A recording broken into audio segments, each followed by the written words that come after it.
there's kind of a phenomenon that happens with many students, the mystique of remote viewing and all that, the magic and mystique and everything, and then they come for the class and they find out it's really nuts and bolts and structure, and the mystique is gone and we don't see them again. And because finding the reality is never as beautiful and enhancing and all that, as entrancing as the nuts and bolts. And in showing you this, I'm going to be showing you some of the nuts and bolts, and I hope it's not a big letdown for you, because I know that this mystique has built up around remote influencing.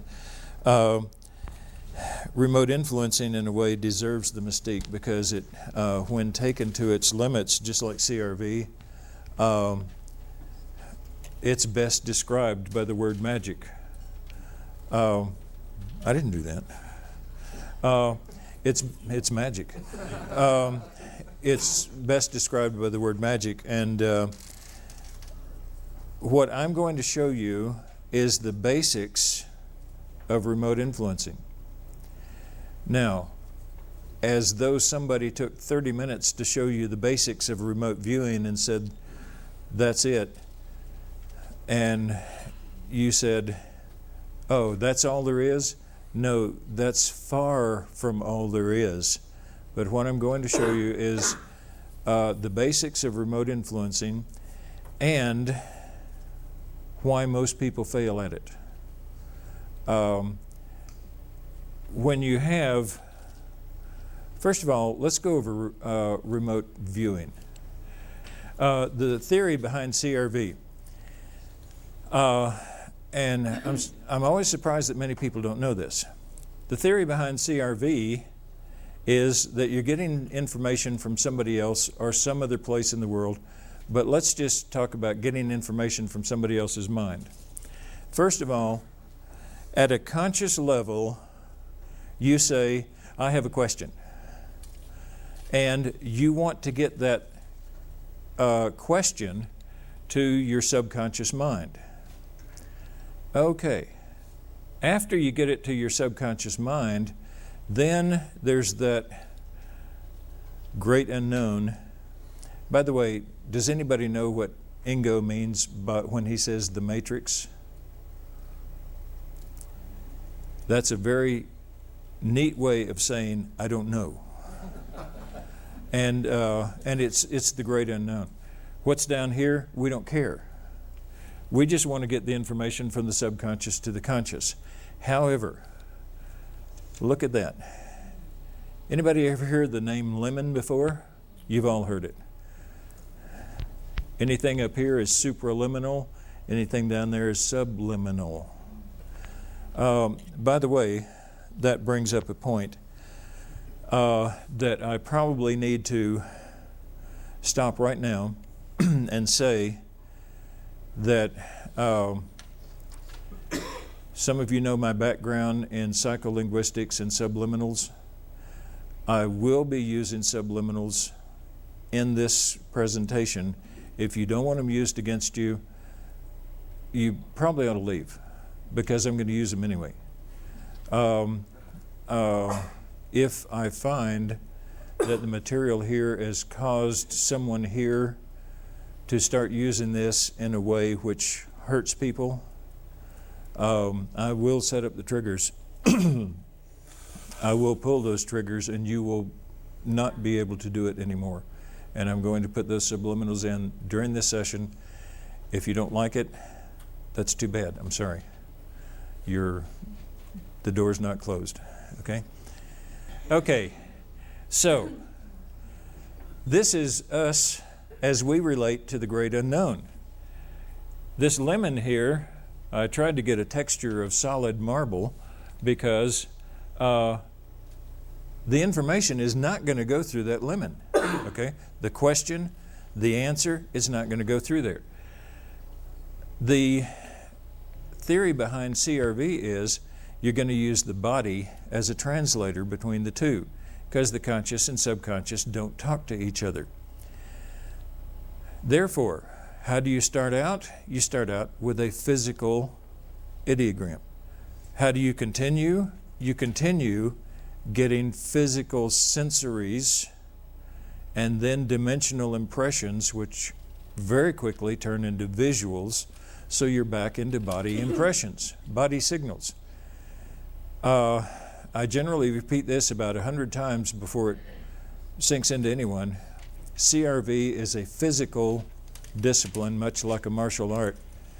It is not just a mental discipline. It is a physical discipline as well. Every bit it's a mental martial art, is what it is. Okay, the lemon, you can't do anything to get information through there.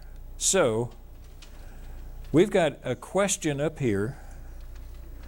We've got our body that we're going to use to bypass the lemon to get something into our subconscious to somehow filter into this great unknown and go all the way over there and find out what's in that guy's mind. And so, we pass the question as a coordinate. Why do you, everybody ask what the coordinate's for? Two things. One, to get you physically involved, and two, to get your hand moving, so when the ideogram happens, you know. What does the coordinate mean? It doesn't have to mean anything. It gets your hand moving. That's one of the main purposes of the coordinates. And so we somehow, using the body, get the question we have into our own subconscious. Then, somehow, the great unknown channels things over to our target. And it gets into that subconscious over there. Hopefully, that subconscious will send back an answer to our subconscious. Now what? We've got the lemon. We have something that goes through the body and brings the information back to the conscious mind. This is why you write. This is why you sketch. This is why you continue to do ideograms. This is why you continue even through stage 6 to do clay modeling, all kinds of charts and graphs. You got to get physical. The more physical you get, the better you're going to remote view. Okay? Now, controlled remote influencing theory, to put information into somebody else's mind. Okay, we have ourselves and the subconscious mind of the targeted person. We also have that target person's conscious mind. That's where we really want to get things. However, looky there. That person also has the lemon. So, that person also has a body. Now then, when we send the question down, it goes over to the subconscious and, all we were able to affect was that person's body. We hope that some information will come back saying we had success. However, when people start trying to affect another person and remote influence them, what do they always use? Words. They say, you know, turn left, turn left, turn left. Subconscious mind doesn't understand that. You're talking the wrong language. You hope that the information about it comes back.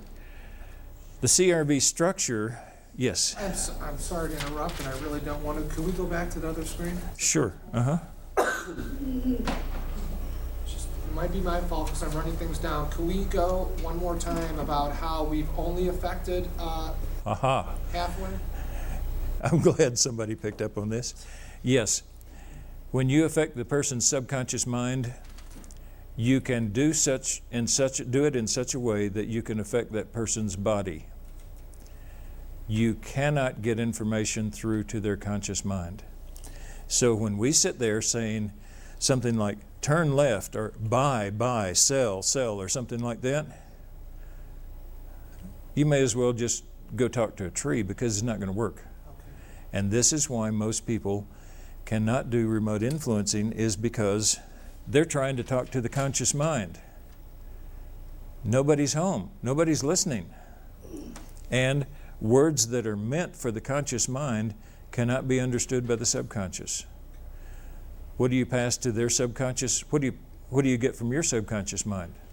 Gestalts, sensories, and dimensionals. If you want to pass something to that other person's mind, what do you use? Gestalts, sensories, and dimensionals. A unique language, a different language. Absolutely. Okay. And people sit down and they try to influence by giving commands. Guess what? Doesn't work. CRV structure. Phase 1, you have your first contact with the target in gestaltic terms. Phase 2, you have sensory contact, and then the aesthetic impact sets up a personal relationship with the target, and you get dimensional contact with the target, and then phase 4 gets you ready to do remote influencing work. Okay? Now, for the other disciplines that are taught by the other teachers, I can't say because I don't know those disciplines, but I do know that if you try to do your remote influencing work in CRV and you try to do it before you get into stage 4, don't waste your time. It's not going to happen. Okay? You've got to get to at least stage 4. Okay, the stage 4 matrix. Let me go through this. All of my students know the answer. What's the purpose of stage 1? To get you enough sight contact to get you to stage 2. What's the purpose of stage 2? To get you to stage 3. What's the purpose of stage 3? To get you to stage 4. What's the purpose of stage 4? To remote view. That's right. When you come for the basic course, I teach you phases 1, 2, and 3, and you go home thinking, I just did miracles, you know. You hadn't seen anything yet. And when you come back for the intermediate, you get the neat stuff. When you come back for the advanced, you get the really neat stuff. You know, so in the CRV structure, there is not going to be any effective remote influencing until you have gotten to at least stage 4. Was that? You ready? Okay. The stage 4 matrix, and I need to go over this because we have the different disciplines here. In CRV, I use phase 2. Ingo uses stage 2. For those of you who don't know, Ingo, when all of this became public, got just flaming mad at one of the people who was teaching, and Ingo put out a request that no one use his terminology. I respect Ingo, I like Ingo, and I respect that request.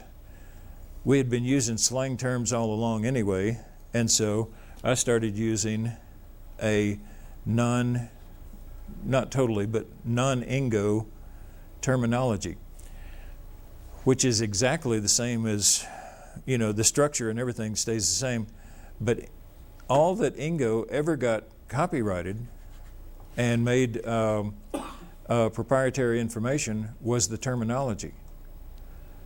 None of the rest of it was ever classified or ever proprietary information. And so I use a different terminology. I use phase 2, Ingo says stage 2. I use dimensions, he uses dimensions.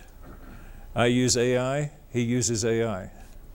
I say sight impact, he says emotional impact. So he's telling you to look for emotional impact. I'm saying look for any impact the sight has on you at all, in any way, whether it's emotional or not. I use the things column. He uses the tangibles column. I use the conceptual column. He uses the intangible column. I use stray cats. He uses AOL. AOL means analytic overlay. Well, not all AOL comes from analysis. That was a hard thing to say. Stray cat means the subliminal transfer of recollections, anxieties, and yearnings to consciously accessible thought. A lot of the stuff that gets packed in on a valid impression as it comes through is just your memories, your fears, and your desires, as well as analysis. And so stray cat, to me, tells more of what's actually happened than saying, oh, this came from analysis. As a result, I have cats from the signal line, and Ingo has AOL from the signal line. So you're getting the same thing. I just honored his request to use a different terminology. Mine is things and concepts. Concepts, okay. Ingo's is tangibles and intangibles. And then stray cats represents? Stray cat represents the subliminal transfer of recollection, anxieties, and yearnings to consciously accessible thought.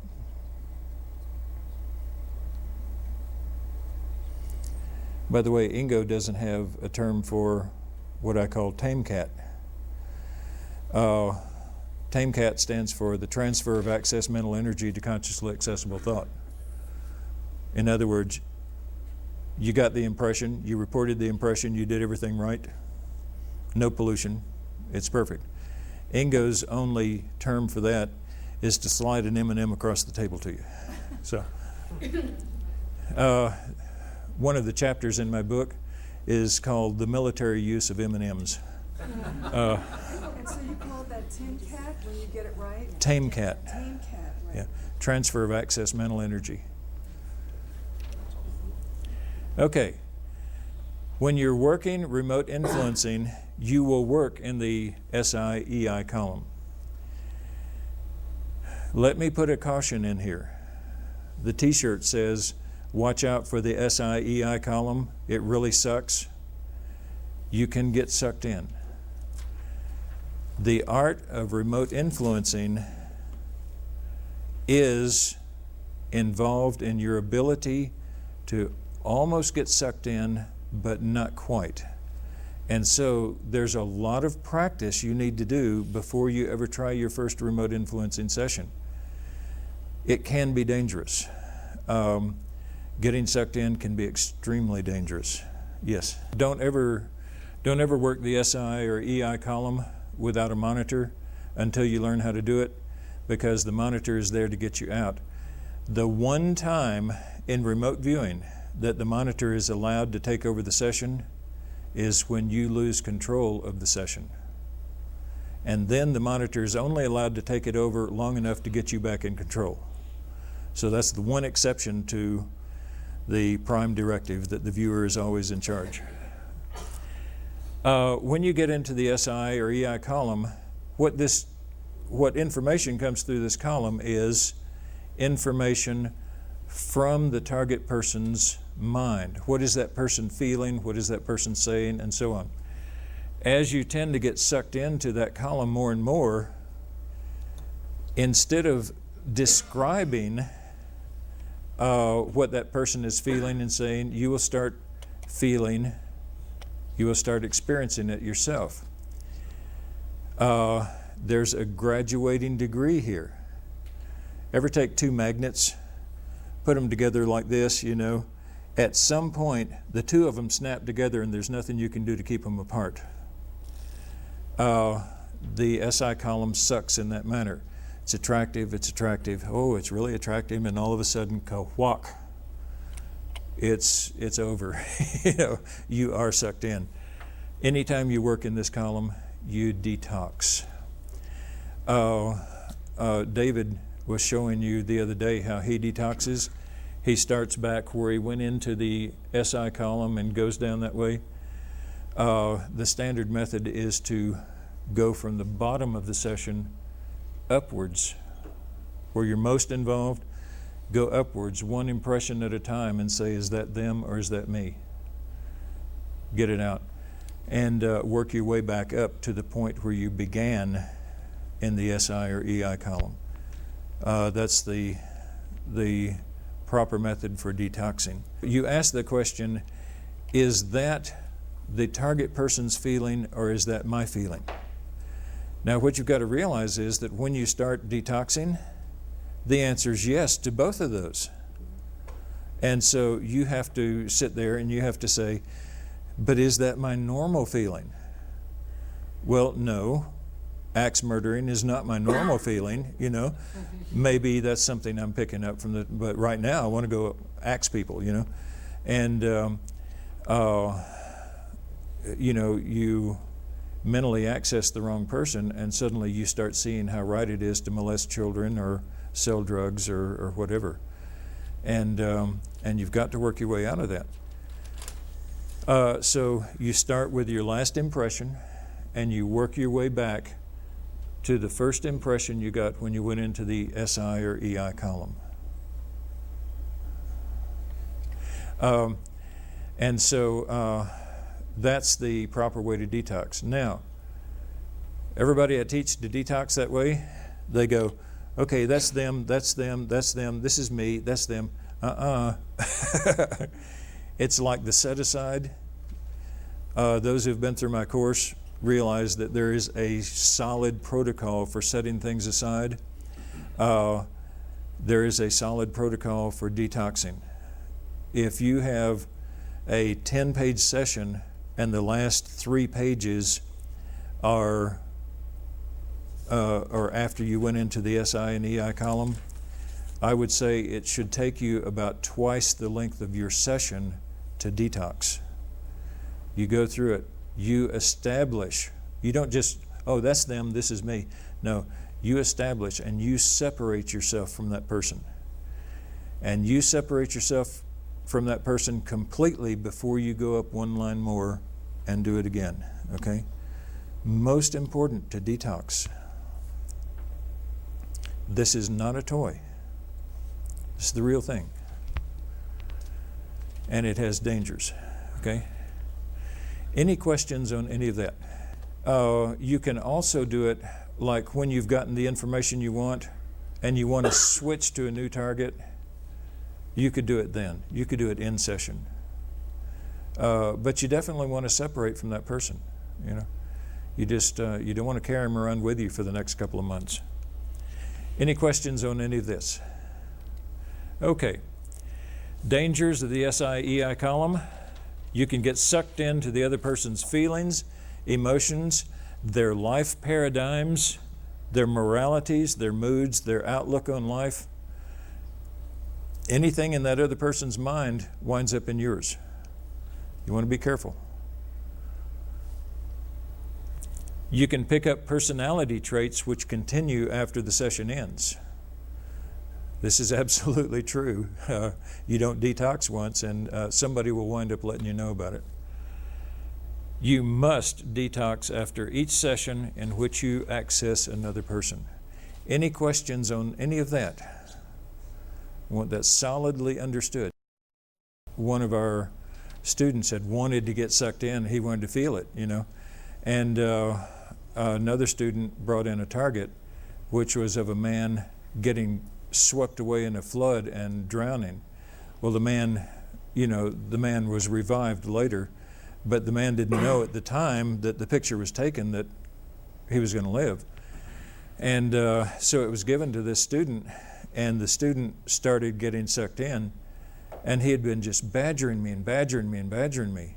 So I said, okay, I'm going to stand here and I'm going to stop it before it goes too far, but you asked for it, kid, you're going to get it. And he, I think, he cried for 2 days, I think it was. He knew that he was going to die in that session. And, you know, I use that, this is what is getting sucked in, you know. This is how it looks. Don't do it. It's very dangerous. They're all excited and everything, and you want them to be quiet. The normal method that people use is with a word. Quiet! Okay? Guess what's not going to work? Okay? You want to send something that their subconscious, not their conscious mind, their subconscious mind can convey to the body. How about that? Get yourself a visual. Simple as that. By the same token, you want to upset someone. There are a lot of different pictures of horror, of discomfort, of fear, everything else. You transmit that picture to them and it will affect them. I guarantee it. I was showing this to a student once at Monroe. There was a person in another room. I'm not sure I'm remembering this correctly. And they said, how do I influence this other person? And I said, okay, well, was it make them scratch their ear? I think it was. And saying scratch your ear, it's going to have no effect. But to stand there and feel your ear itching, and pretty soon the woman in the other room reached up and did like that, you know. And you can cause these things. You want to send a subliminal message that subconscious mind can put into that person's body. Sometimes your success in doing the RI, you just momentarily think, that worked, and you let your guard down and you get sucked in. Yeah, it can happen. Yeah, you bet. Okay. Any questions so far? I want questions all the way through this because I don't want to go past anything. Yeah, I knew somebody was going to bring that up. No, there is an active thing you do in the EI column that lets you, it's not your intent. There's an active step that you can take in the EI column which can turn it into a two-way street, and you can actually put information in instead of just getting it out. I'll cover that in a few minutes. Yes. If you're a beginner, does it hold here? No, by the time you get to this, I hope you're not going to jump into this, like the Magician's Apprentice. Don't go home this weekend and try that this week on somebody, okay? Learn to work the stage 4. Learn to remote view in stage 4. Learn to remote view the SI column, EI column, without getting sucked in. What I'm giving you here is not something you should be trying this evening, okay? So by the time you learn to stay in the SI column and keep that separation, then, yeah, go ahead and try some of this stuff. Yeah. The question is, do you find visuals are strongest, or would a soothing melody work or something? Any information that you get from the EI column or the SI column, you can put into it. With generally about equal effectiveness. So if you are strong at getting visuals, or that person is strong at sending you visuals, so you get into the SI column and what you're getting from that person is all visual, hey, send back a visual. That's the way they think, okay? By the same token, if visuals are your forte, then sure, use that. That's your biggest hammer. Hit the nail with it, yeah. Okay, if you're remote influencing and you get sucked in, absolutely. Don't sit there and hurt the person. I mean, you're only hurting yourself. Well, you're also hurting that other person, but you're sitting there hurting yourself. Yeah, if you realize you get sucked into that person, treat them nice. Because if you don't, you're going to hurt yourself, yeah. EI and SI are the same column. EI is Incoterms, SI is what we use. Okay. Ideally, I wouldn't try any beginning remote influencing without a monitor. Right. Okay. If you're sitting there at home alone, the Magician's Apprentice syndrome has gotten more people in more trouble than, if you're sitting there at home alone, you don't have a monitor to work with, don't try this, okay? Don't do it, yeah. That's the first fail-safe. That's the first fail-safe, yeah. Have a buddy, do the buddy system, okay? Have a buddy handy. The basics. You acquire a person lightly. Stress on lightly, okay? Because you're going into that SI or EI column and you just lightly access the person and you start getting some information. Go ahead and get the information. The information may not be important to you, or it may not be important to the session, but the information you're going to get is important to that person. You know, the greatest way to be a good conversationalist is to learn to listen. That rule holds true here. Let the person talk. Let them tell you anything they want to get off their mind. Just let them go. Write it down. Let them know that you're getting this, okay? And access them lightly, set up that conversation. Then move to the proper time, event, and so on. It comes as a surprise to many people that remote influencing treats time the same way as it does space, just like CRV does. Are you limited to remote influencing somebody in the present time? No. You can sit down and do a session today which will not influence them to do something for a month.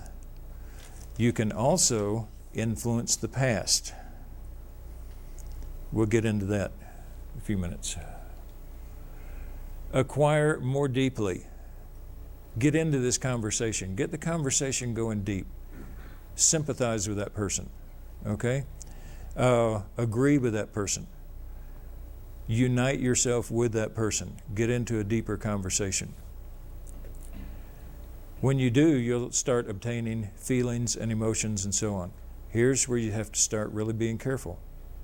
Because if you start agreeing emotionally and so on, then that's the beginning of getting sucked in. Yeah. The question is, if you set something up to happen with a target person a month from now, and then you go watch to see if it happens, are you setting up a pollution? The answer is yes, and you're also using that pollution as a tool to cause it to happen. So everything in CRV is usable some way or another, even the pollution. And here's an example of where you can use the pollution to get the end result that you want. Did that answer that question? Yeah. Okay, good. Any other questions? Then, you know how in a conversation you say, you sympathize with the person and all that, and then you start moving your own feelings into it to try to persuade them to be a little bit different or to change their attitude or to change their mind. So what you do right here. I mean, this is simple techniques of conversation. You can also add your own physical sensations. Yeah. The question is, if you do this when you have the flu or diarrhea or something, is that going to have an effect? Probably so. Yeah. Yeah. And especially if you want it to. David? Yeah. David? Absolutely. This is still a two-way street. When you put something in, you wait to see if they feel it. It's like a conversation. You wait to see if they feel it. You wait to get the information back. Is that now the way they feel? So the whole time you're doing RI, and then you let them converse. You do it, you let them converse. Many people think you just go in and give a bunch of commands and that's it. No, it's a conversation. It's a two-way street, and it's back and forth. You only spend half of your time in RI work RIing.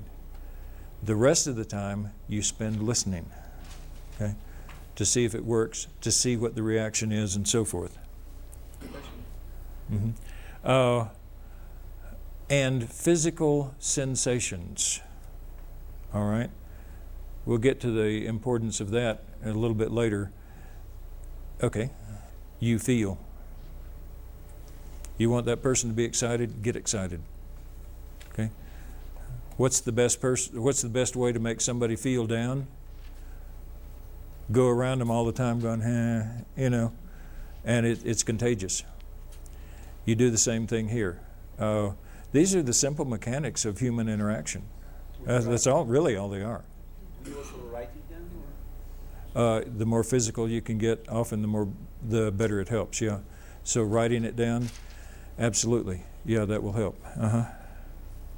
Also, being a database freak. When you're doing the session, you want to write down the information you're putting in so that you'll have a record of it. You can database it and you can analyze it later to see how well it worked. So yes, definitely, when you're putting in information to the other person, write it down, physically write it down, make it a physical act, and that gives you a record of it. George?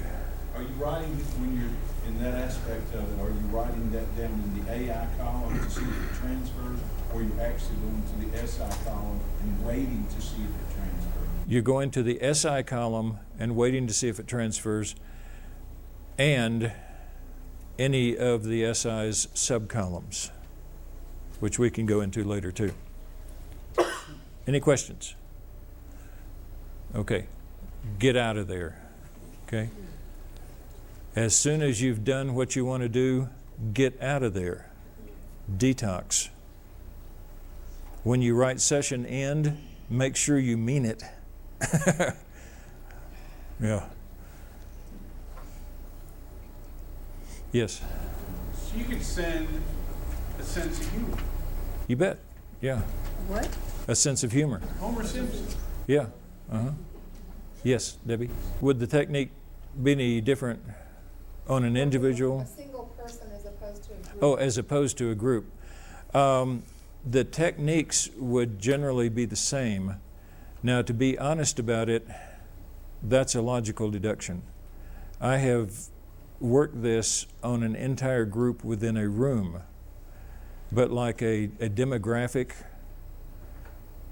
I've never even tried, so really the answer is I don't know. But my experience, I have maybe 2 or 3 times worked on an entire group within a room, and it's had the effect that was desired, but almost 99% of everything I've done this way has been on an individual. Yes. Do you detox after you end session? You can detox after you end session. You can also detox if you move to another part of the target. Let's say you have been targeted with some political leader. Okay, then you want to go influence that political leader to do something, and then you say, okay, now move 1 week forward in time and describe the activities going on in that country, something like that. Well, that's the time to detox from that leader. Okay, and then also at the end of the session, I would detox again just to be sure. Yes, John, Mike. Yeah, that's what I was just saying here. Yeah, influence the leader, then move a week ahead in time and tell what's going on in the country. Yeah, you can do that. Mm-hmm. You have finished influencing the leader. You back out, you get out quickly, you detox, and then you go on with the rest of your session. That part of the session is over, so then you go on with the rest of your session. But because you did access someone in that session, I would detox at the end of it again, just to be absolutely certain. Yeah, that's what's going through the body to your subconscious, out into the great unknown, who knows what that is, and into the other person's subconscious mind. The other person will generally have a physical reaction to what's in their subconscious mind. All of us do. And therefore, you have basically put these things out to their subconscious mind, which will drive their life in certain ways, but also which will affect them physically. Now, their conscious reaction to the change in physical state will be what gets across to their conscious mind. Not the thought you want to put in, but their reaction to their physical condition. I'm sorry, go ahead. Yeah. You're writing down the impressions you get about what they are feeling and thinking. That's right, yeah. The question is, can you move in time or space in order to get out? You could, but that would take an extra step. Just, hit the road, Jack. Yeah, When you detox. I would move to a time you want to influence that person, and then do the influencing, detox, and then move to another time. I would not make time movements while influencing. I've never tried it. You could do it, but I think it would cause a problem with the detox situation. And remember, nothing you can make that person do is worth losing yourself for. Yeah. The question is, if the viewer and influencer doesn't know who the person is, but they've just been tasked with some numbers, does that make it any easier than if they personally know that person? I don't think so. Because if you're a good remote viewer, you're going to get involved. Whether you know the person's name or not doesn't matter. You're going to get involved. So I think the answer would be no on that. Now, there's probably some exception to that if you're trying to influence somebody that you're extremely emotionally involved with, then the answer might be yes. Yeah. Joe? The few times that I have done a coherent group, I have addressed the group as an entity, as an individual. The thing is, there's so many easier ways to influence a group that it's almost a shame to use RI because there are so many other ways to do it. Like what? Well, psycholinguistics, subliminals, propaganda. Simple as that. But if you're dealing with, say, trying to get Threats. a grant or trying to get someone to buy something that you have, a product, Yeah. then you're not going to be able to have access to these people. They're like an unknown entity that's making decisions on your project. Then in that case, you would address the group as an entity. Okay. Yeah. Mm-hmm. Was there another question? Okay. One of the most important parts you'll find here is get out of there. Okay. Reaccess briefly to see if the information had an effect. Now, once you have, all the way through, you've been having a conversation. After you get out of there, sometime later in the session, when you've separated and all that, you may want to go back and see if the person has new feelings that they didn't have before. Have new feelings, concepts, and so on.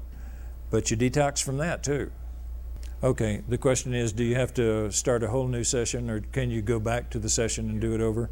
The answer is yes, either way. Or you can even do it before you end that session, just as a checkup, before you end the session. Or you can just go back 2 days later and say, well, how does this person feel now? By the way, just like a conversation, you're talking to somebody and you're convincing them of something. After that conversation, you may have changed their mind about something, but then their normal defenses and all that will work their way back to where they go back to doing and thinking the way they were before. So in any RI situation, you may have to do this many, many, many times, okay, in order to get the new paradigm started. And so this isn't a magic thing where you just go in and poof, all of a sudden the world has changed. Yeah. The question is, can you just take a break overnight or over the weekend or something and come back and finish the session and then do the final checkup? Sure, no problem. It meets all of the standard rules of CRV. It's no different. Mike? Good question. Is there an optimum time to do this? The answer is yes. The question of, is there a standard optimal time? I doubt it. With each target person, you're going to have to find their optimal time when their guard is down. By the way, one of the trivia about CRV, people have natural defenses. So when it comes to accessing the SI or the EI column and finding out what's in their mind, you will have to kind of combat those natural defenses some. What we tend to have found out over the years, was that if that person has the ball of white light to protect them from entities and all that, they're probably protected from entities. But they're sitting ducks for remote viewers. I mean, their defenses are down because they think they've got this ball of white light. They're very secure. Their defenses are down. An hour-long session turns into 15 minutes and you got the information and you're out of there. So we love it when people get the ball of white light, you know. It's great. Yeah. I have good news and bad news. The question is, what's the best way to protect yourself from CRV or CRI? And I have good news and bad news. The good news is there is a way. The bad news is you'll probably never do it. You have to be a trained, experienced, highly experienced, and highly involved remote CRVer in order to protect yourself from CRV. So as far as the general population is concerned, the bad news is that as far as the general population is concerned, there is no protection. You have no protection whatever. If I wanted to remote influence you, or if I wanted to remote view you and find out anything in your life, it's your tough luck. There's no protection. Yeah. The question is, if you wanted to reach them at the optimum time, could you go in and say, move to the optimum time and describe? Usually in CRV and CRI, the simplest answer is the best one. Yeah, it's exactly it. Move to the optimum time and access. Yeah. Is it typically better to catch them when they're asleep or awake? It depends on the target. There's not an easy answer for that. It depends on the target. The general rule, when I like to catch them best, is in the hypnagogic state, between asleep and awake. Stan? I'm glad you brought that up. In remote influencing, as I like to see it used for healing, remember that you are only accessing the subconscious mind and putting information in, and the information that you put in has got to be information that's of the type that will cause a physical reaction in your target. Therefore, pay close attention to what Stan said. You can influence them to heal themselves. Okay? You go busting in there like the FBI or something, and you go in there and try to heal them, probably not going to work. But if you get the proper things into their subconscious, which will cause their subconscious to give them a physical reaction of such type that they will tend to start healing themselves, that's when healing takes place. That's one of the things you have to understand when you use remote influencing for healing. David? Oh yeah, there's still an ethical issue. That's right. They may not want to heal. There are some people who depend on their illness very strongly. Yes, Stan? I don't think they're using this specific type of technique. Russell Targ and Jane Katra, yes. I don't think they're using this technique. I think what they're using is more akin to prayer. By the way, prayer works. It really works. Prayer works. And there have been scientific studies, if you need that, to show that it works. Personal story here. It's an old war story. We were on vacation one time, and we were going from San Antonio to Texas City. I had been getting this terrible headache. My son Lael had come down with measles. I kept getting this horrible, horrible headache. And on the way back, right outside of San Antonio, in fact, I laid down in the back seat and went to sleep. I didn't know it, but I had viral encephalitis from the measles, which at that time was 94% fatal in hospitalized cases. And 100% fatal if the person had gone into coma before you got them to the hospital. Well, I laid down in the back seat and went straight into coma. About 7 hours later, Linda pulled into Texas City, where we were going to visit her mother, and pulled into the hospital, and you know, they put me in the hospital. The doctor told Linda that there was no possible way for me to live through the night. And so they wanted the insurance papers, and so Linda called our preacher and asked him to break into the house, get the insurance information, call it back to the hospital.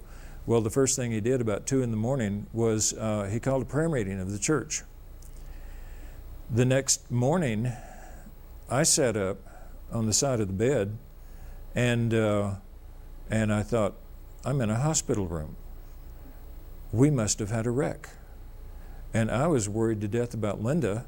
You know, what happened to Linda? Why, you know, and so on. And I looked, I didn't have any scratches or bruises, and I was, you know, and the doctor walked in about that time, and he looked at me sitting up on the side of the bed, and he said, "What the shit are you doing alive?" I said, "Well, I'm sorry." But prayer works. I'm 100% convinced.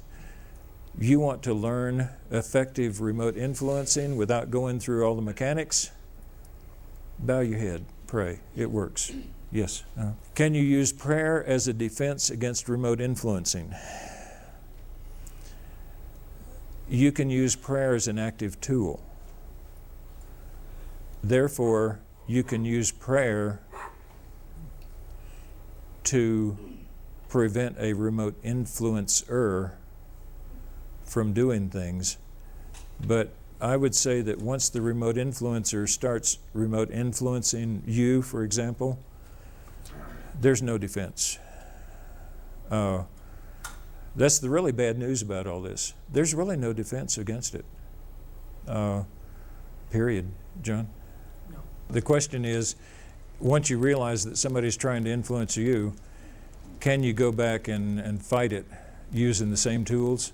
Absolutely. I've put one person who actually snuck up on me a couple of times, put her in the hospital twice, and she hasn't done it again. And absolutely, you can do that. There is that defense. Once you've identified the remote influencer, like I was saying to him, you can stop the remote influencer. But once the influencing has started, you have no protection against the influencing. Okay. Yeah. The mechanics of it, we can go into later privately or whatever. I mainly want to go through the basics right now. Kat, did you have a question on it?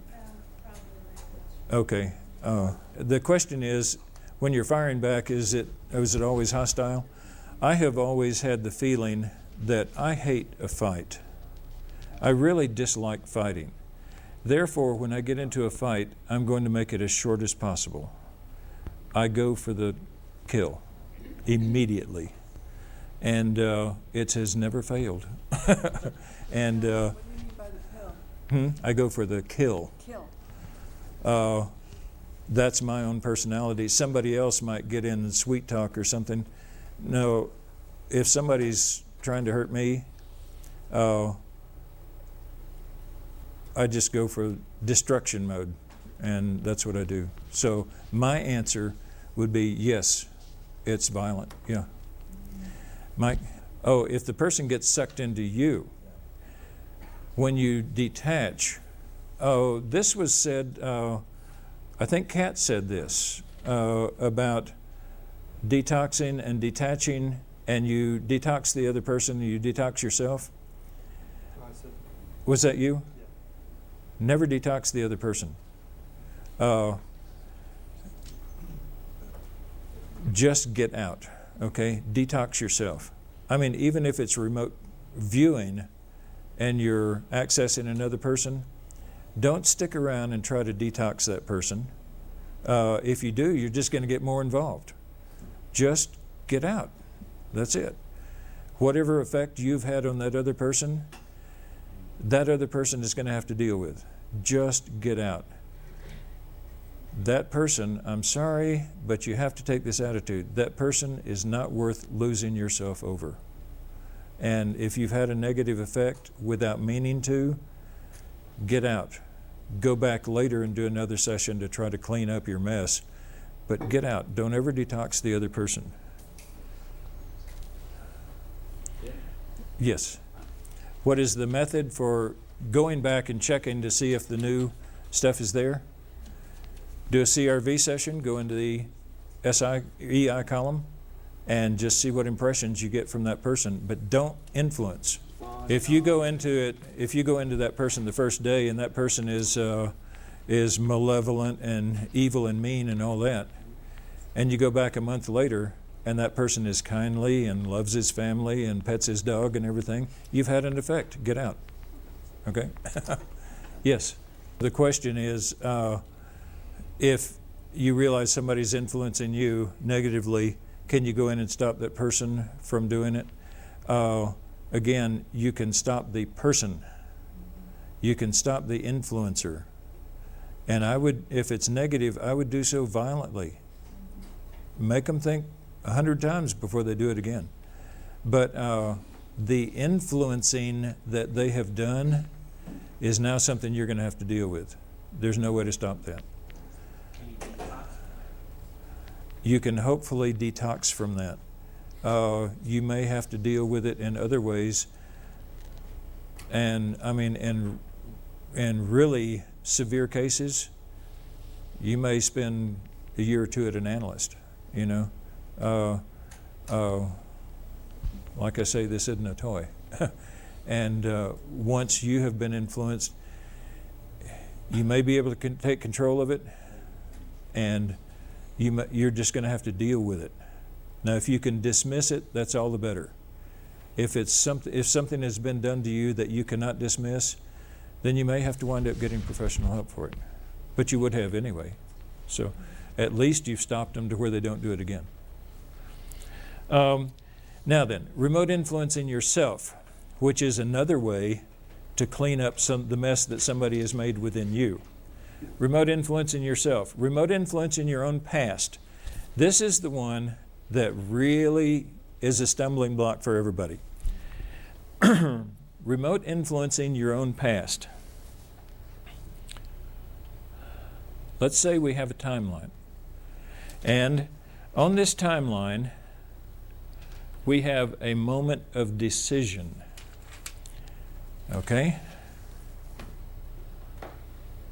Hindsight builds and builds and builds and builds and builds as time goes on. That's when you get your hindsight. Okay?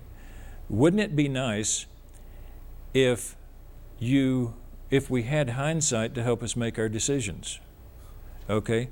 Once you have learned to remote influence a target, there is nothing at all, and to do so through time, there is nothing at all to keep you from influencing, doing an RI session, and influencing yourself at the moment of that decision. Now, if you know you're going to do this, then you can aid the process by, at the moment of your decision, stop and stay open to outside influences. If you're a CRVer, you'll learn how to pick these outside influences up. One of those outside influences that comes in very strongly is the one you're giving from the future. Okay? The end result is this decision is not changed. You haven't changed the decision. You have only influenced it a little. Therefore, have you changed the past? No. Statistically, you look at your decisions, and a higher and higher and higher percentage of your decisions become the correct decision as you learn to listen to yourself. Okay? So it's in the statistics. If you're going to try remote influence in your own past, you got to have a database. Simple as that. because the answer is in the statistics. Can I say something? Yes, the moment of feedback is in itself reflected into the past. So showing a viewer feedback influences their session. Absolutely. That is why you never take a target, turn it around and hold it up to the light and see what's on the back, because you've just given yourself feedback and you have influenced your session. That is why in the thing we did yesterday, you don't have the viewer come in and say, you viewed the wrong target, because you caused them to view the wrong target.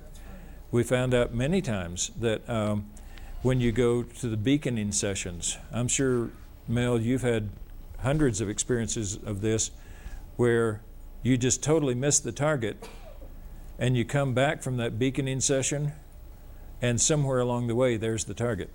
Ference had a session where, just totally missed the target. He was down and all that. He was really depressed, saw his feedback, was really depressed, and we said, okay, well, let's go to lunch. We walked into the restaurant, and here was that silver race car with those numbers on it, and he'd had a perfect session, but on the wrong target. And he saw that and got all excited. Oh, look at there it is, there it is. Well, guess what influenced his session most? The excitement of seeing that thing reflected back through time and totally screwed up his session. We found out time and time again, you let a person do a practice session over in the operations building, they walk back and you meet them at the door or at the coffee pot and say, how'd you do? It was the Devil's Tower, wasn't it? Well, guess what pollution is going to be in their session that they've already done?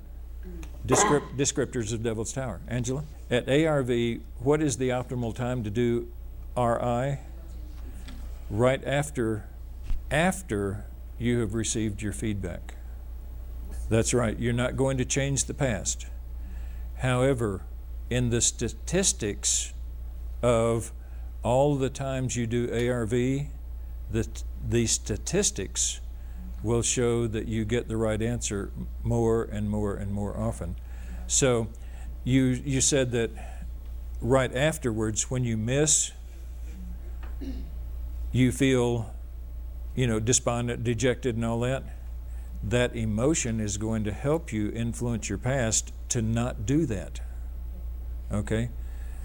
If after an ARV session you succeeded, you got money and that elation, you sit down and do an RI session, the emotion of the elation is going to help you decide at the moment which target to pick, and to pick the right one. It will discourage you against the bad target. It will encourage you to get the good target. And so that moment of emotional reaction after you see the feedback, that's the optimal time to sit down and do an RI session on your moment of decision. Yes. Can I make a There are times when you want to discourage yourself against the bad one. Lynn, I'm talking about every moment of feedback that an ARVer receives, that target, when he is shown, her, or him, Right. when they're shown the moment of feedback, Right. that experience should be pleasant, That's right. interesting, and rewarding for the viewer, always, That's right. For ARV. for ARV. If you're using remote influencing, that rule doesn't apply anymore, because you want to influence yourself to feel despondency and sorrow when you go trying to get the wrong target. Okay. And so when you start using RI, that rule doesn't apply. Now, in straight ARV, that rule applies. Okay, because, and that answers your question, I think, Angela. When is the optimal time to build in RI for your ARV feedback? If the protocol is set that the tasker analyst is going to provide feedback to you, and the rule is it's always going to be a pleasant experience, well, you've built that RI right into your programs. It is always going to be a pleasant experience for you, Angela. And you're going to say, but John, What if I miss the target? I'm gonna point out everything that you got correct in your session at the moment of feedback for you. Okay, and that qualifies as waffling. It's a You wanna know what it qualified? waffling. It qualified in about me getting 15% or 20% more Okay. accuracy when I implemented this rule in my Okay, project. but So, you know, it may be a useful tool, but you're using waffling as a useful tool. okay, I'm not saying it's bad. okay, all right. That's a good use for waffling. And it is Yeah. RI, and it is, that's your damn right. Yeah, uh-huh. Okay, go on. Yeah, you had the next one, then you had, go Can ahead. you then give us, go over that again, and if we want a remote, and I'm a little confused if you're saying, if we're gonna use RI for ARV, shouldn't we always try to give the pleasant feeling and go on a good target, rather No. than try to program No, negative feelings for a because, target? Or should we do both? You should do both, yeah, okay. Go ahead. Okay. Yes. Just a quick alternative. Would an ARV session instead of a remote influencing session be just as good? Yes, picture of the sun, no picture of the North Pole. Very good. Associative remote viewing that way, actually, John's shaking his head no. Actually, in a way to use it, the answer would be yes. In many ways, it would be no, but the concept, I would say yes to. Let me move on with this. We can argue about angels on the head of a pin later, okay? Buy the house. That's your question. Where do you start? You go through stage one, and finally you get the house. You work the house and house and house. You get into stage 4. You have worked your way into stage 4, so now you're qualified to say, move to the moment of decision, should I buy the house? You move into the SI or the EI column. You access yourself. What do you put through? Yes or no? Yes equals the emotion of, okay?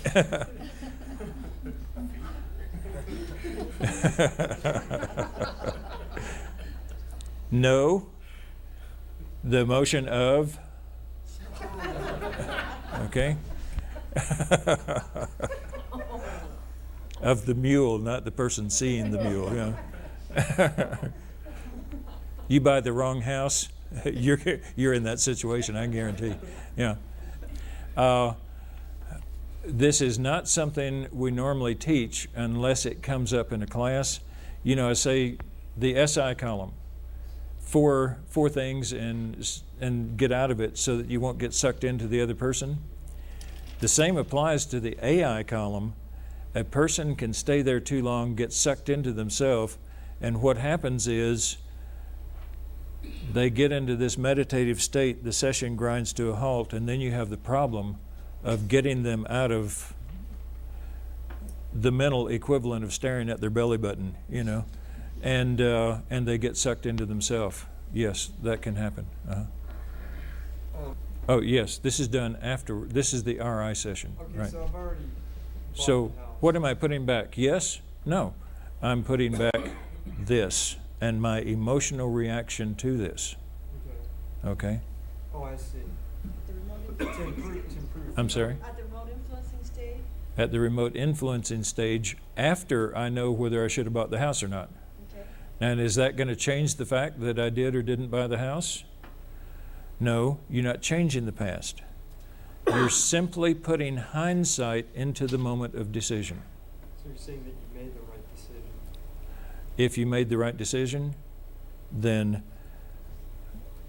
yes, you would So put, improve your chances of the future of making better decisions. that's right. Okay, all right. Okay. So can For instance, we found a house in Ruidoso. We were looking for a house.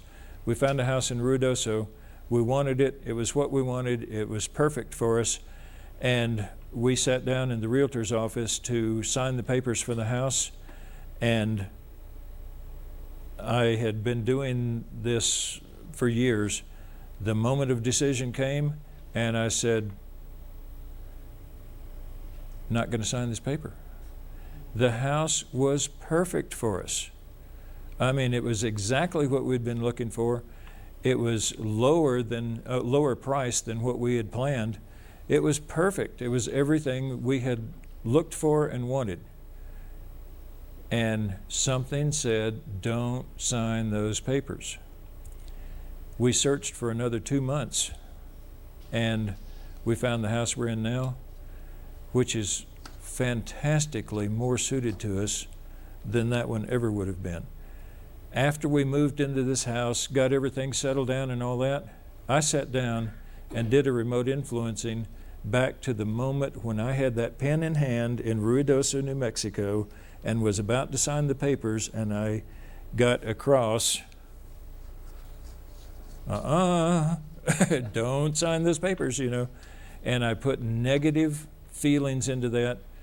It reflected into the past, and at the moment of that decision, my hand came back up, and I said, I'm not going to sign. Okay? And I'm forever glad that I did. The pictures here, the actual input is obviously not your reaction to the pictures, right? Your reaction to the pictures, not the pictures themselves. Okay? They're both happy and funny. Yeah, they're both happy and funny to the observer. Yeah. How do you think the mule feels about it? Yeah? So I have to access the view now? Yeah. So Lynn, If you come to the moment of decision right now, stay open to the emotions that you're sending yourself back from the future. You say, okay, do I want to buy this house? And you get a negative vibe. Listen, follow those. If you get somebody tries to give you tasking for a session and you get the negative vibes, follow that. You didn't spend all this money to learn to be psychic for nothing. You get those negative vibes. You don't know what it means. You have no idea what it means or why, and you can't see any logical reason for those negative vibes. Follow the negative vibes. Then later, when you find out why it had to be that way, sit down and send back the negative vibes that you will listen to and therefore not do the thing that would have been wrong. Generally, you will come to some point where you say, I think that was a good decision or a bad decision. You may not have hard proof, but you just feel, okay, now's the time to sit down and do that because I feel. Now, that brings up another point. I buy the house, or I don't buy the house in Ruidoso. So I buy this house, the one we live in now, and I'm happy as I can be for 5 years. And then the house starts crumbling, the airport extends to our backyard and all this, and all of a sudden I'm thinking, man, I shouldn't have bought this place. Okay, so what do I do then? Sit down and remote influence myself, not to remote influence myself, you know, to make that decision. Once you do it, you live with it, you know. You could complexify it all you want to, but you're just going to mess yourself up when you do. So at the moment when you say, this was a good idea, this was not a good idea, sit down and do the session. Then session end and live with the results. Okay? Okay. Associative remote viewing. This is what everybody's been talking about at this conference and all that. Remote viewing is not good at getting numbers. It is good at getting sensories such as taste, smells, colors, textures, sounds, temperatures, and so on. Let me explain what I'm going to be talking about. I'm going to be talking about ARV in its simplest, most basic terms. One of the problems with doing ARV this way is that it's harder to learn, and it takes a longer time to learn, and it takes much more practice. I'm a firm believer that once you go through all of that, you wind up a better ARVer. However, if you use CRV in an ARV mode, which is what John and Marty have been talking about this weekend, the results come faster. Many people think they become better, and so when I say I think the hard work leading to the better result, that's my opinion only. You'll get opinions otherwise from everybody else. The main bottom line is what you're trying in ARV, does it work?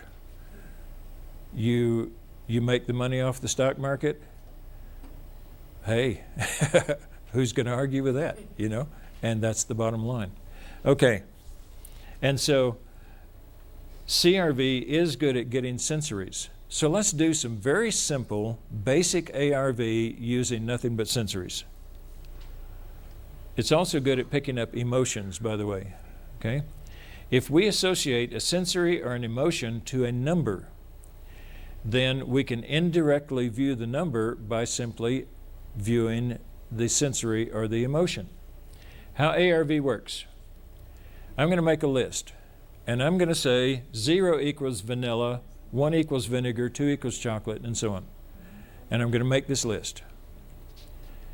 You can make it randomly, you can have a computer make it, you can have a friend make it, it doesn't matter, okay? Then, let's go to this timeline.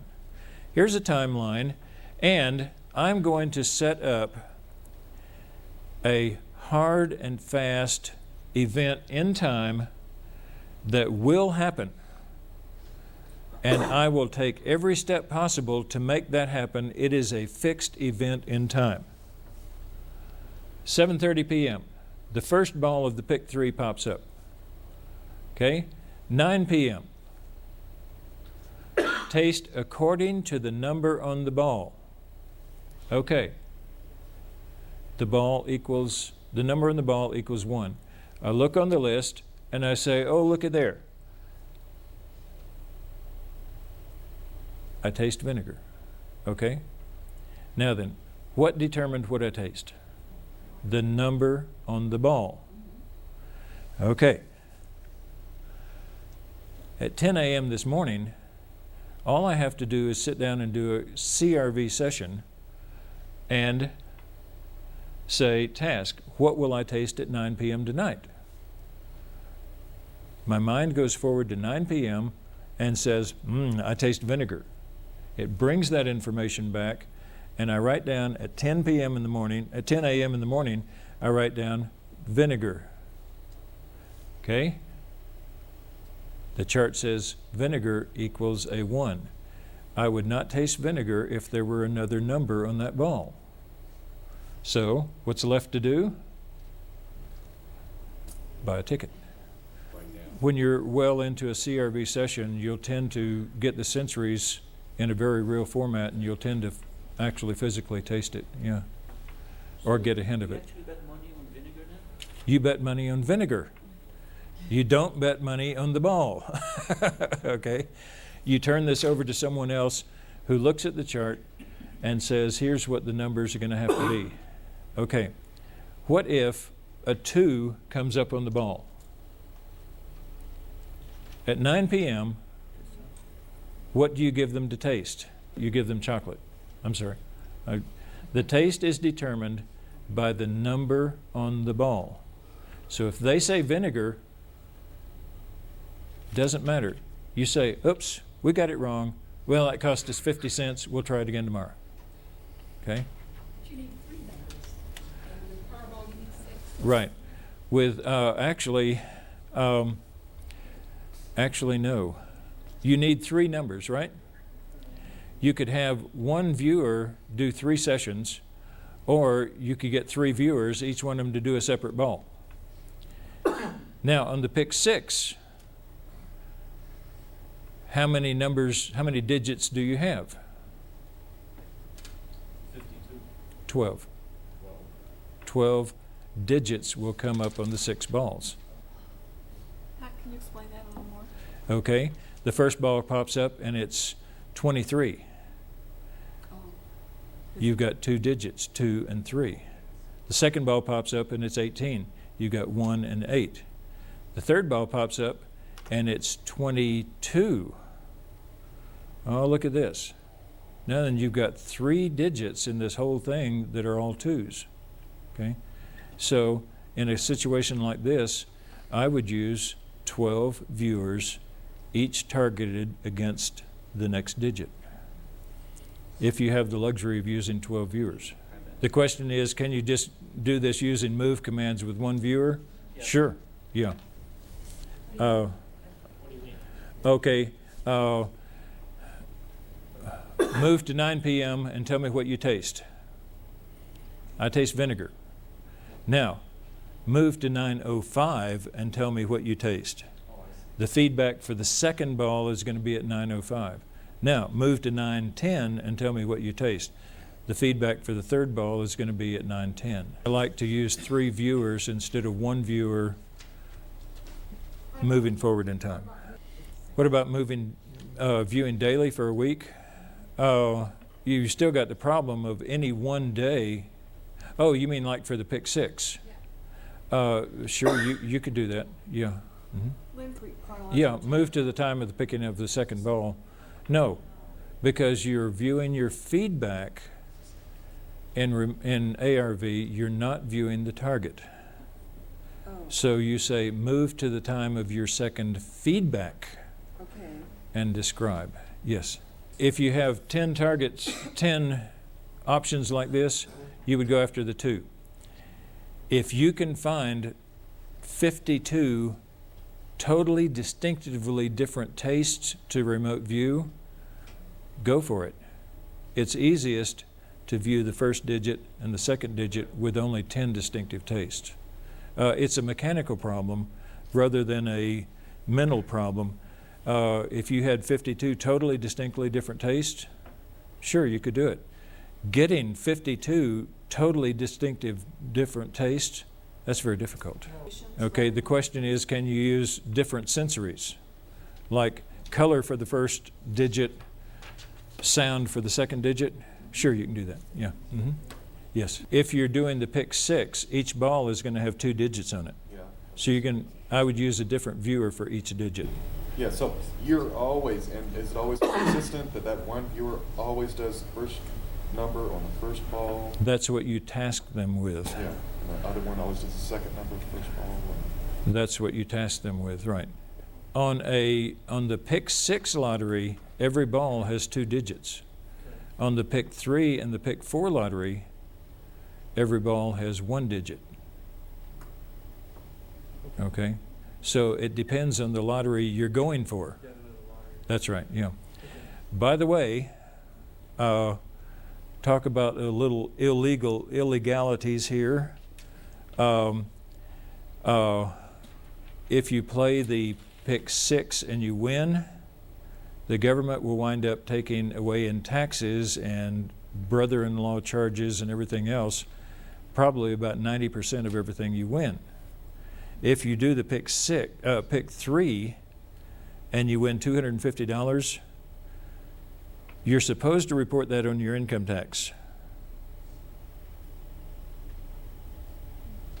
That's my, okay. Enough said. If you get to where you can do this on a dependable basis and you buy 20 tickets a day and get them all right and $250 on each, then you have a moral decision as to whether you're going to declare it on your income tax, because the state does not track those tickets. I would say, yes, declare it on your income tax. Okay? But you might want to look at the situation as a whole to see whether you really want to go after the pick 6 or not. Okay, any questions on this? Right out behind this, on remote influencing, you can add information to this session, which will help you pick the right number. Okay? You can do an RI session at the end of this, which will add information to this session to give you a statistical advantage to help you pick the right number more often. Okay? I'm sorry? Ingo won the pick 3 7 times in 1 month. And yeah, there are other people who have had great success. As far as success at ARV, yeah, we've probably got the 2 leading success stories right here in the room with us, Marty and John. Yeah, this stuff works, really does. Okay, how would you RI to get the numbers? In a simple sensory thing like this, I'm not sure it'd be worth it. But now, in a situation like where you're using CRV targets, whole targets, instead of just a simple sensory, yeah, then once you see the feedback information, you can say, oh, that's a farmhouse. Boy, I remember being on the farm once, and you know how it smelled and all that.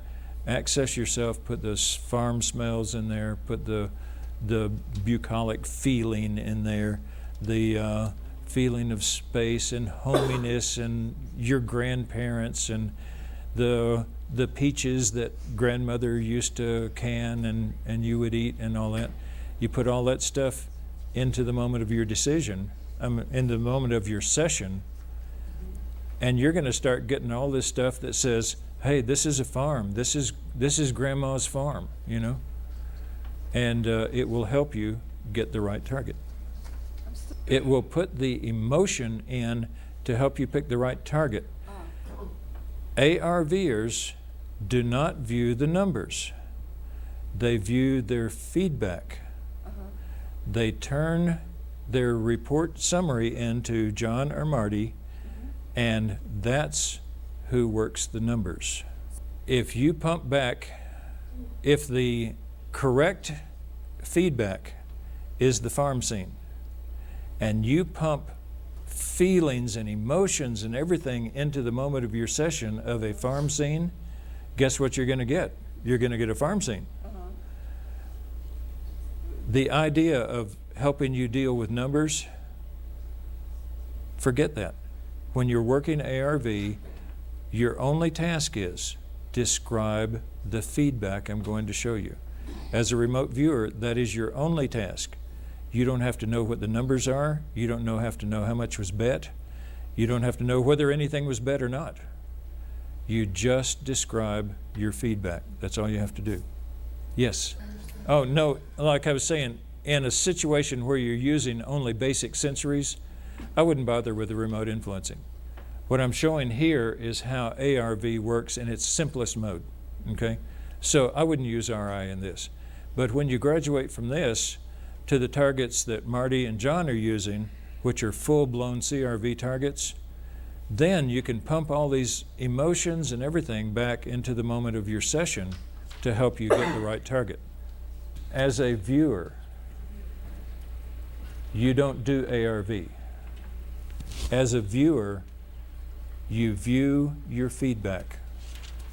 You turn the answer over to whoever's running the ARV project, and they get the numbers, they get the betting, they do the betting, they get the money, bring it back to you, and so on. As an ARVer, your job is to describe your feedback. That's all you do, okay? So don't get the numbers mixed in or the lottery or anything like that. If you're going to work as an ARVer, describe your feedback. That's it. You would have sensitized yourself to learning from the future. Okay? Now then, let's say you put information in from your own future. How much effect does it have on the session? It has this much effect.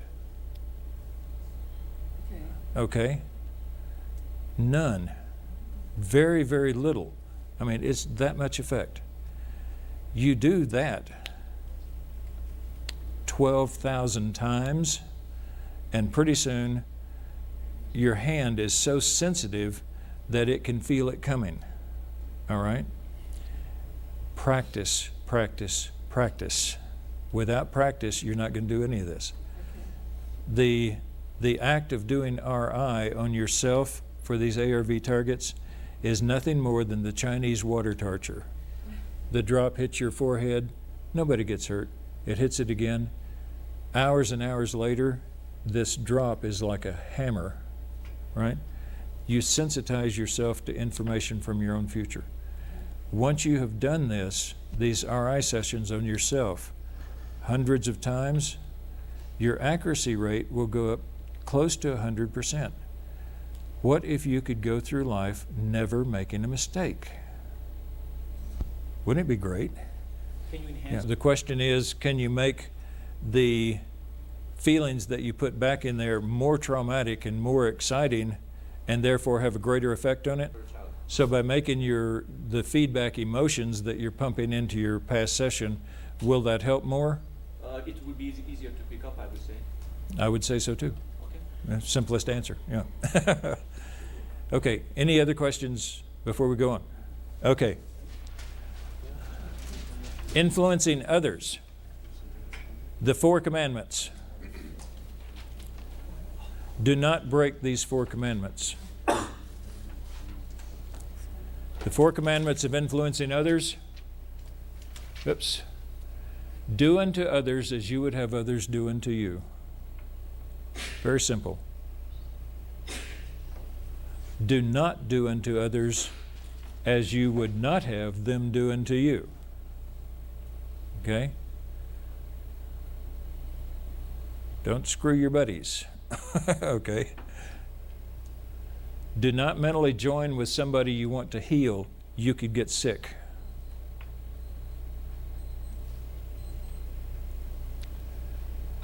Do not mentally join with someone you hurt, because you can get hurt. Okay? Any questions on these 4? I just need time to copy. Okay. These 4 are very important.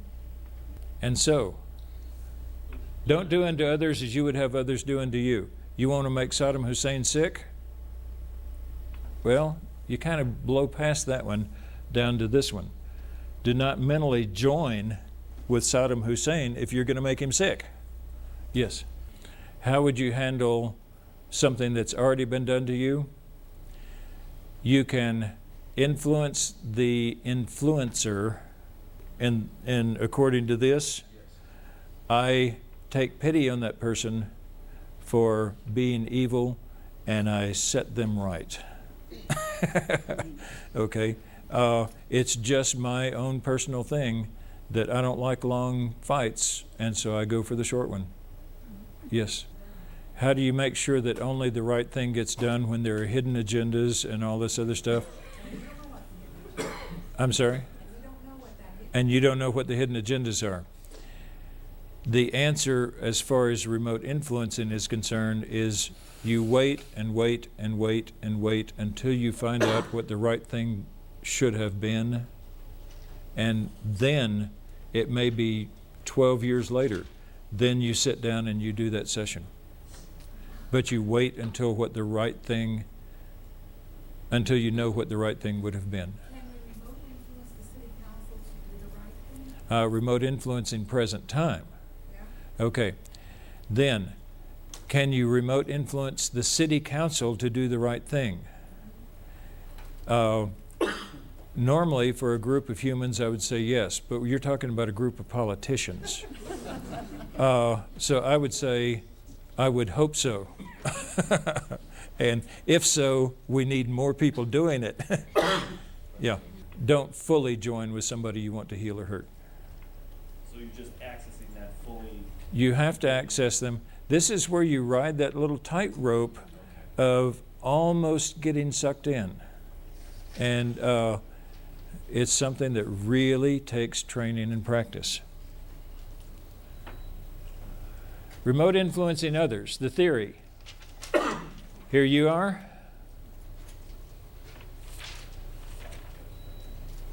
Here they are. Ideally, what you're going to do is you're going to take something, a task from your conscious mind, send it to the subconscious, send it through the great unknown to their subconscious. It's going into their body, and then hopefully you'll get some information back. You don't always, but hopefully you will. First requirements. Decide what you want to impress on the other person. You cannot influence using conscious thoughts.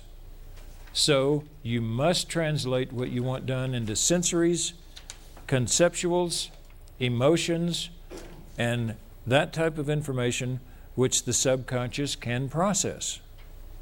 Okay? I'm trying to kind of push here. Why don't we say, if you want to write this down, afterwards I'll leave this here and you can run it up on the screen and write it down, okay? You must set up communications with the other person's subconscious mind. You have to get that conversation going It's like, with the Arabs.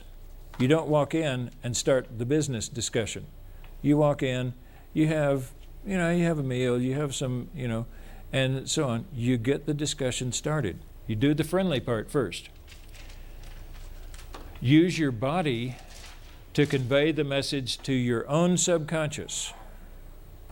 Now, this is going to get you emotionally excited, emotionally quietened down, emotionally peaceful, emotionally violent, whatever. You get that into your own body.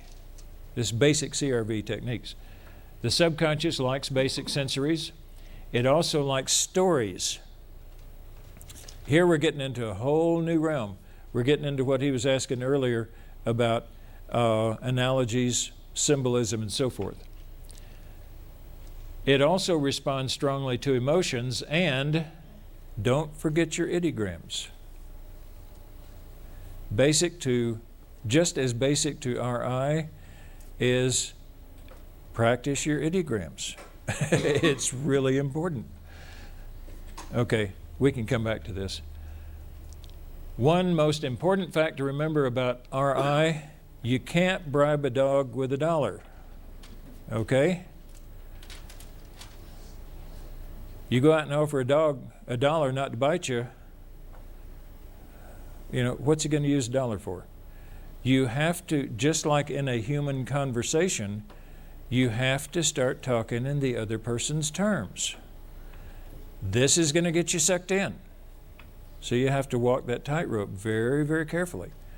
But you have to talk in this other person's terms. You have to find out what triggers their subconscious most, and that's the terms you have to start talking in. Anybody not understand this principle? You customize every remote influencing session to the target, not to yourself. How do you know what's going to impress them and what they're thinking and all that? Stay in the AI column the EI column or the SI column without, get the information, not the AI, the ER or the SI. I messed up there. Okay. And collected more and more information about them. Once you've got the information of how they feel, what they think, what they're interested in and all that, then go for it. Example RI project. I worked with Dr. Mann, specialist in hypertension, high blood pressure cases at Cornell University Center in New York City. The stated purpose was to remote influence 12 chronic hypertension patients to decrease their blood pressures under laboratory conditions. Each patient had dangerously high blood pressure at the beginning of treatment. Each patient would be remote influenced only once. I argued with this, but I lost. We did it only once. The Cornell project, Dr. Mann notified me when a patient would be on blood pressure monitoring device for at least 30 minutes. I tossed a coin to decide whether I would work the target or not, because we had to have a control group, and the control group would be those times when I didn't work the target. I recorded the result, but I did not give the results to Dr. Mann. He stayed completely blind as to what I was doing. He only kept the blood pressure records. It was after the entire project was over that we compared my work time with the blood pressure records and the exact times there. Dr. Mann kept all the data on the patients throughout the study. The method that was used was I would access the person normally. I would use visualized analogy. I would start using a story to address the problem. Now, we really haven't, anybody in here, we really haven't gone into depth in the idea of using symbology, analogies, and allegories in remote viewing, but you can also use it actively in remote influencing, and it's very effective, by the way. Manipulate the story to bring about a desired conclusion before stopping. The patients for whom I worked the RI sessions showed an average drop in blood pressure over the targeted time of 25 points beyond the expected norm. a high blood pressure patient sits there for 30 minutes doing nothing, the blood pressure is going to fall. When I did not work the session, it was at their standard rate. When I did work it, it generally wound up anywhere between 10 and 45 points lower than was normal for that patient, because he had, he had dozens and dozens of times when they were sitting there on the blood pressure meter. The patients for whom I did not work RI showed no unusual change. The project was continued with 3 targets per week for 4 weeks. The results: a direct and measurable effect was shown and recorded, and the data was kept on it. The effect was both repeatable and dependable. Every time I worked, there was not a single time that I worked that it didn't have an effect. So it was dependable. When patients returned to their daily lives, any effect diminished and disappeared. Okay? So you lower somebody's blood pressure and then you send them back into a stressful situation. What's going to happen? What would you expect? The amount of effect was considered enough to potentially save someone's life in a crisis situation, but the amount of effect was not enough to bring patients below hypertension level. You've got somebody whose top reading is 270, 275, and you bring it down 25, hey, they're now at 250. They're still about to keel over dead, Yeah, yes, I would love to do this study again. I'm convinced, because I know that RI is repeatable and has more effect each time you... Cumulative. It's a cumulative, yes. And the thing that Dr. Mann had wanted to find was whether it was curative or not. When he saw that the patients went back to their life and their blood pressure rose again, he said this may be a good stopgap, but it is not curative, especially when only done once, and therefore he was no longer interested in the study and he cut it off. I suggested that we do long-term work on each person repeatedly and in depth to strengthen the effect, that we test other protocols by working on separate individuals using different protocols, one direct emotional installation, one using allegories and stories and all that. Since the preliminary work did not show it to be permanently curative, he lost interest and the project was basically over. How was it done? I set up a metaphor. I pictured myself standing on a hot, dusty road. Now, this is one of the patients, okay? This wasn't every patient. One of the patients. I pictured myself standing on a hot, dusty road with something coming at me full speed. I got the other person involved. I flagged the thing down that was coming at me full speed. I started describing the metaphor in my session.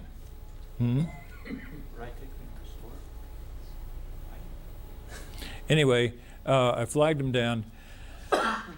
You then have to meet their initial rejection of what you're doing, and that rejection will always be there. And so I said, I flagged them down, and I said, there's a waterfall and all that. That's really cool. There's a nice, cool place to go. Would you like to go there? The response was, no, I've got to get on. I've got to get on. And you deflect this. Now, this is standard techniques, okay, of salesmanship and all that. I immediately said, look at those deer out there in that clearing. Okay?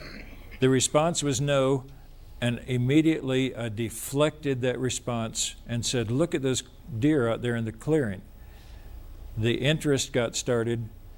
We went together to go see the deer and hide behind the trees in order to look at the deer without being seen.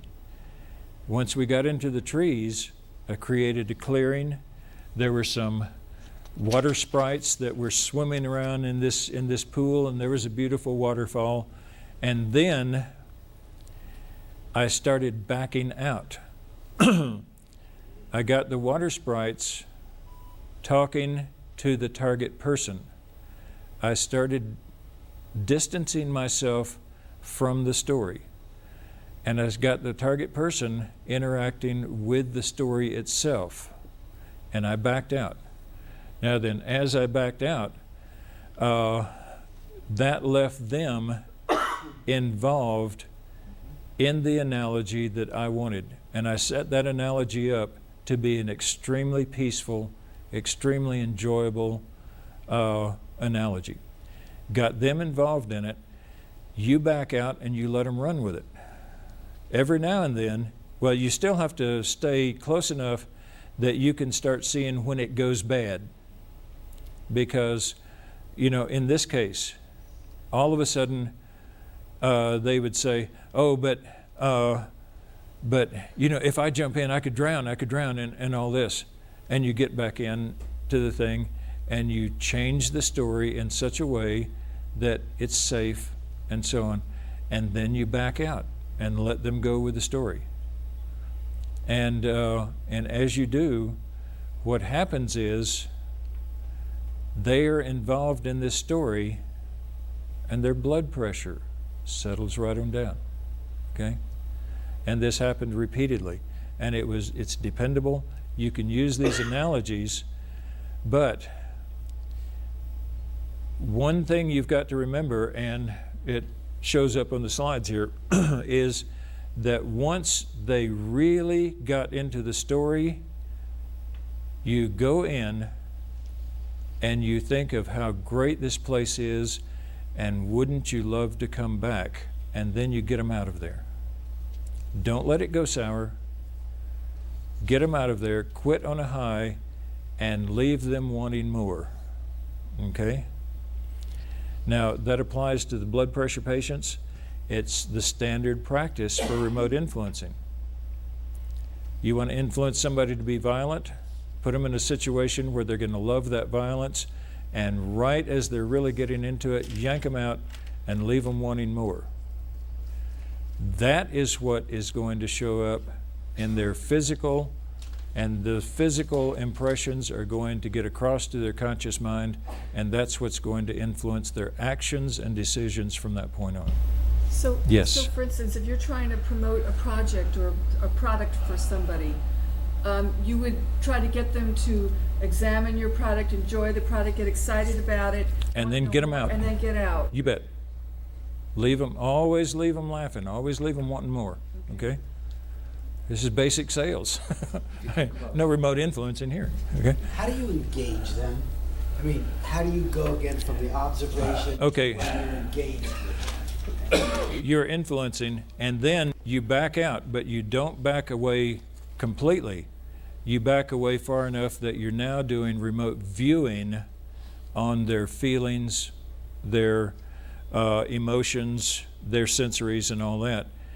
You wait and you just remote view without influencing until things start going sour, and then you click back into remote influencing mode again to straighten things up, back out, and keep track on their impressions and so on. This is a very nebulous thing to talk about. The best analogy I can use is, how do you engage someone in a conversation? There comes that moment when you say that first word. You want that first word to lead them into a conversation, so you go into a conversation, really all you have to worry about is that introductory sentence, you know? So just Hey, I lost my phone number, can I have yours? You know, babe, you know? Is it gonna work? You know? You stay physical, you wind up with an entire story in the paper, yes, yeah. You also wind up with a written record of what you influenced. Yeah. You involve them in the metaphor that you want. Now, a neat thing is, during this thing, we wrote down, we had the patients write down what they were thinking about through the whole time. they would start daydreaming. Their daydreaming never once matched my metaphor in content, but it always matched my metaphor in story, in storyline. The content was always totally different, totally unrelated, but the storyline was always the same. The content wasn't, but The storyline itself, Okay. the plot of the story was always the same. The content never was. Can you give an example of a story they might have come up with? Yeah, on this one here, the woman was going out to hang wash, and she was carrying all this stuff, and somebody came up to her and said, you know, instead of hanging wash, let's go shopping. And she said, no, I can't go shopping and all that. And they said, well, hey, look at those women in that dress, you know, that were walking down the street. And so instead of going shopping, they went over to talk to the women who were walking down the street in this beautiful dress. And as they did, they passed by a dress store. They got involved in the dress store, and she started talking back and forth to the clerk, who is extremely friendly, and so on. The storyline matched my metaphor. The content was totally different, and that happened every time. They make up their own story content, but you guide the plot. The question is, are males or females more susceptible than the other? I haven't found any evidence either way. Dr. Mann asked them if they would like to be involved in a project which might lower their blood pressure, and they said yes. That's all he told them. Okay. I pictured myself standing on a hot, dusty road. Yeah. Okay. And then I flagged down this thing that was coming toward me, and I said, there's a quiet pool with a waterfall. I tried to get them involved. Like to see it? They will always resist. No. And I said, hey, look at those deer. You always deflect the resistance. You invite the other person in. They will always resist. You deflect the resistance, and you go on with the story. Involve the other person. We went aside into the forest to watch the deer. I created a small pool with waterfall. We stopped and watched these sprites swimming in it.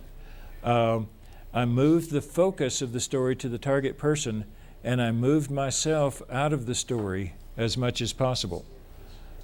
I turned the story over to the target, and from that point, I start doing remote viewing just to keep track of what's going on in that person's mind and emotions and all that moment by moment. I keep the target involved. Anytime they started getting off of the storyline or started getting emotions that I didn't want in there, I went back, joined myself to the story, affected the story, and then I got back out again. Don't stay too long. When the story appears to be having its greatest effect, access the target briefly, make them feel the desire to have more of this, and then get yourself and them out too. Detox yourself, but by all means, do not detox that person, because if you do, they will lose the desire to come back. Okay? Another example, there was a secret factory. The tasking was to find out what went on inside the factory, which had been spotted by satellite imagery. The factory had been. Regular viewing left many questions, and it was decided that mental access might answer them. I was told to access someone at the factory who could provide the information we wanted. I found that the person that really could provide the information we wanted was the factory's director. I accessed him, and I didn't have any success with remote viewing. So then I asked him about himself personally. I got off the target of what's in the factory, and I started finding out about him. I started this conversation, okay? I found out that he had a son to whom he longed to show off what Daddy does for a living, and he had this pride, and he wanted his son to be proud of him, But he was constrained. He was in a classified job and could never tell his son. And so I set up the scenario. I pictured his son being in the factory. I pictured the son following him around, holding his hand, and so forth. I made the first suggestion. Show it to me, Daddy, okay? The resistance was immediately there. No, son, I can't. Hey, Dad, what's that? Okay, and pointed to something. As I remember, it was a typewriter. It was something which was not classified and which it wouldn't hurt to show him. Okay? And so the resistance was deflected. Involved the other person. He started showing his son the one unclassified thing, and I physically, during my session, swelled up with pride and just felt pride in my dad and all this, and just pumped those emotions into that session. And then grinned, did everything I could to get a physical reaction that I could pump into that other person. The son continued to ask. I got out of it. Once I got him involved in his daydream, then I got out of it. The only time I would ever get back in was when he started getting distracted or stopped the daydream, wanted to stop the daydream or something like that. Each time I had to go back in, I would have the son say something that was really great, that every dad wants to hear and all that stuff, so that he would swell with pride and pleasure. The focus stayed on him. Now, as I backed out, on the blood pressure patients, I was keeping track of whether they were whether they were feeling what I wanted them to feel or not. It's not what I did here. When I backed out, I was doing the remote accessing of him because I wanted to hear what he was telling to his kid.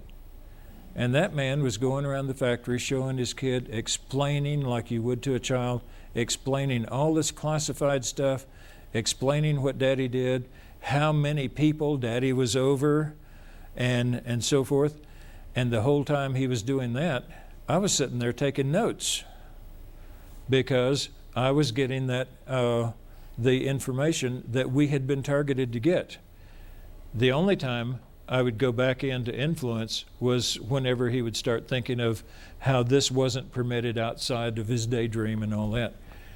Don't stay too long. When I had the information we needed that I was tasked to get, I sent the physical stimulus to bring him out of his daydream. You quit on a high. I provided him with a good and warm feeling about the episode, along with a strong desire that it could be so. And boy, this was a great daydream. I'd really like to do this again, but I have to get back to work now. And in doing so, I left the door open to come back for another RI session to pick up more information. Okay? See how it works? Did you go back? Quit on a high. We were never tasked with that one again because the information I had collected was sufficient. And it told them everything they needed to know, so we never got tasked again. Could you do this in the civilian world to find out what your competitors are doing? Sure.